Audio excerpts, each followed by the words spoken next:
If you don't become the ocean, you'll be seasick every day.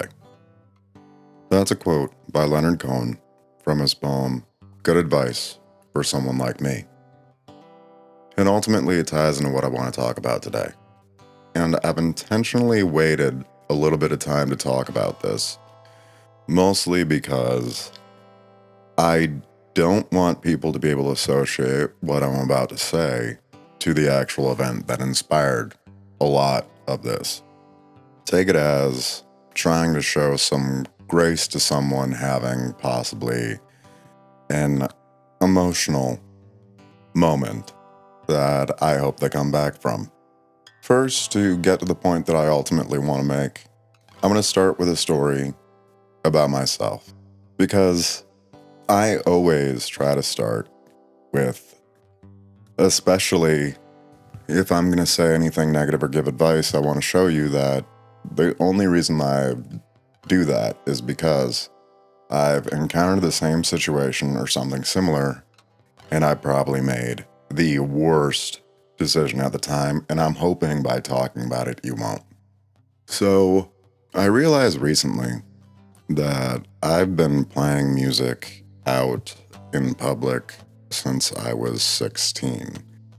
I am 36 years old now, so that means for 20 years I've been doing this.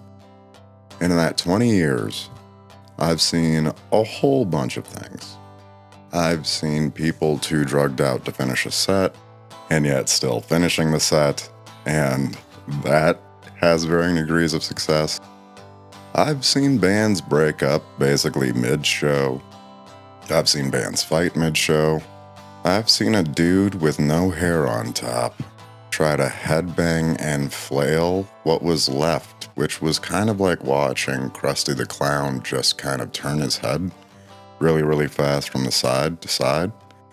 And that image sticks with me. But within myself, I also experienced a lot as far as emotion, because the truth is, I'm a very introverted person. I've been anxious all my life, and I never really knew what it was until I was in my late 20s, when I finally went to a doctor and was like, hey, I freak out about like everything. And they're like, oh, you probably have an anxiety disorder. So I got medication to manage it, so I'm way better at it now. But when I was a teenager especially, performing was something I loved doing, and something that terrified me more than anything. I never felt more alive and also more out of place than when I was on a stage. It was the weirdest combination of feelings. And that led to a lot of moments that made me look like I was a complete dick.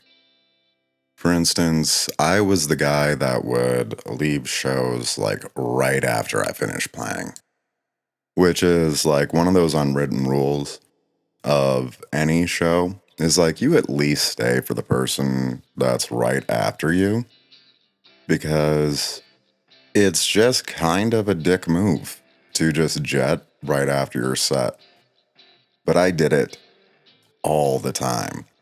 And it wasn't because I didn't want to support anybody. It wasn't because I was trying to be a jerk. It was because literally, like, I was having an anxiety attack just being in the room, because I'm like, oh God, I was just like vulnerable and doing this thing around these people. And does anybody actually like what I just said? Why is that person looking at me like that? And I would just pack up my stuff and I'd have to head out. And like other people would tell me afterwards, like, no, everything was fine, man. And then I wouldn't believe it. And it was just like this mess of anxiety anytime that I did this thing that I actually loved doing. But through all of it, I remembered one key thing. Well, two things that I'm going to say. And these are 2 points that I'm going to make. One, and this is going to be a tough pill to swallow. Despite all of that stuff that was going on inside of my head, I remembered the objective fact that every musician and every performer has to realize. Nobody cares about that emotional stuff that's going on inside of you at that moment. Nobody in the crowd cares. They're there to see a show. So give them a show. Now that sounds cold, and it is. And it should be, because ultimately it's business. People come out to see musicians and artists and entertainers to escape their own internal struggles. When ours erupt in front of them, you break that whole illusion, that whole vacation. And therefore, you're throwing them back into something they don't want to be in. So, again, remember, whatever's going on, don't let it show if you're performing. That's the deal we make. 2, always finish the show. Always. I mean, I've been in really funny situations and really messed up situations. So, an example of like what my experience as like a teenage musician around this area was. So this would have been back in like I graduated high school in 2008. So this went back around then. And I'll just tell one story just to kind of give you an idea of like what the fun and chaotic nature of what you were exposed to as a musician back in my day. Back in my day, because I am so old. But no. So my drummer lived around the Gurnee area, and I was here in Kenosha, but we had practiced around Gurnee. And I don't remember exactly how, but we got hooked in with this local venue called Swing State, which some of you may remember. It was right on the corner of Grand Avenue and I think it's 45. And it was always getting hit by cars and having to be like rebuilt or renovated because of it, because it was like right on the corner of that intersection, and that intersection was busy. I used to hang out there a lot. It was a hookah bar, but also the strangest place that I've ever been. If you were ever there, you know exactly what I mean. If you were never there, I could never possibly explain it and do it justice. But here's one memory. So around the time there was this band that was very big in the local area. They were called Rule 22. And I don't remember why. We were playing like in a showcase with them. And their set was like at midnight. So we, at the time, we were like, I think our name was the Blackwood Articles, but we had also been High Time Society and the Ides of October and maybe something else in between. But at the time, I think we were the Blackwood Articles. So we were playing after them. So it wasn't until like 1 a.m. that we would go on. And we're like teenagers, so we know nobody's really going to be there that we know. So I'm sitting, the way that Swing State was laid out is that you have the door to get in, and it's a house, basically. So on the far, let's say, east side of the building was the entrance. And the bar kind of started a little bit like that, and it's a little bit of ways from the door, and it stretched basically the entire length. And then there was an area up front that was kind of like a living room setup, and that was the stage. So I'm sitting at the part of the bar by the back door, and Rule 22's like playing, and they got like 10 more minutes, and then we're up, right? And suddenly I just like hear somebody scream out, "Oh my God, it's the Naked Song." And I'm just like, okay, that's what? And then I just like catch this glimpse out of like my side eye of just like people just rushing past behind me. And like I could swear to God, I see them like stripping off clothes. And I'm like, what? And so me, this teenage boy, is like, okay. So I look right, and then there's just a sea of naked people in this living room type setup in a hookah bar after midnight. And to my right, to make it more confusing, there's an older gentleman wearing rainbow suspenders that everybody called Pops, just like nodding his head along the music, like, yeah, just staring at me, which totally wasn't terrifying to me. But I quickly recovered because, again, there were naked people in the room and I'm a teenage boy, so I went back to focusing on that.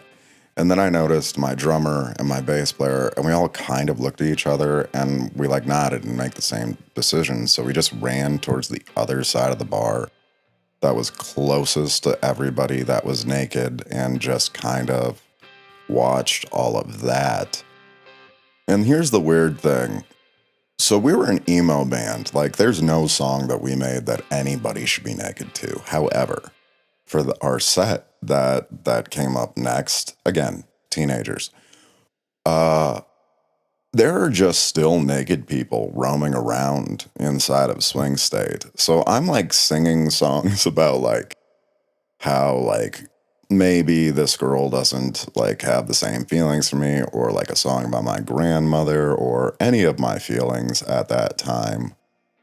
And at any given moment, I would look up and there was still and I remembered this vividly, just one woman walking around the room with duct tape as a bra for the rest of the night.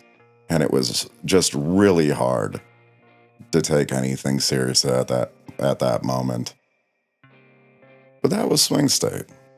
That was one of the fun memories that I think back on. Now here's one that goes back to my point. And this is why maybe I have such a hard time with people just walking out of a show or refusing to finish a show. So, same band. Back the Blackwood Articles is what we finished as. It was back in the day of MySpace music and things like that.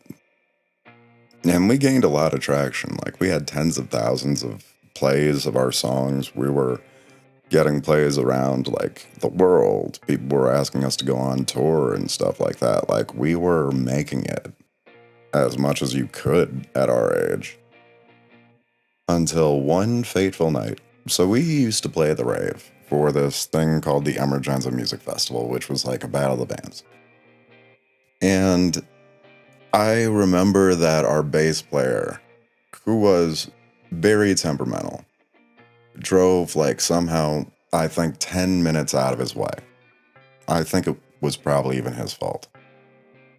But then he wanted me and my drummer to apologize to him for it, which we didn't. And so he quit right then and there, didn't show up to the show. And while me and my drummer were playing the show at the Rave, he deleted all of our social media and all of our songs and everything we had ever created, and locked us out of everything. That was the end of me being in an actual band, actually. For many years, I tried one more time, but now I've again sworn it off. But that's one of those moments where somebody's emotions in a moment ruined a relationship. We were brothers for a time. And immediately after that happened, I never wanted to see him again. He tried apologizing, but no. And that's why I always say the show must go on. Finish the show. Nobody really cares about what's going on inside of you. Because let me run you through a scenario. Say that you're playing a show, and for whatever reason you start getting upset, or you think it's not going well, or whatever it is. If you let that get the best of you, and you either lose it on stage, yell at somebody, or worst thing you could ever do, just walk out of your own show, especially if you don't tell your bandmates that you're about to do that or that you're doing that. You just kind of pack up your stuff and peel out when nobody's looking, you ruin just all of the relationships that are involved in that. I've watched so many talented people ruin their chances of getting shows or working with other people simply because in a moment they let their emotions get the best of them. Because in a moment, things did not go the way they wanted, or the way they thought they should, or maybe the way they imagined in their head, where their anxiety is giving them the perception, just the perception, that they're messing up. They decide to let that rule them.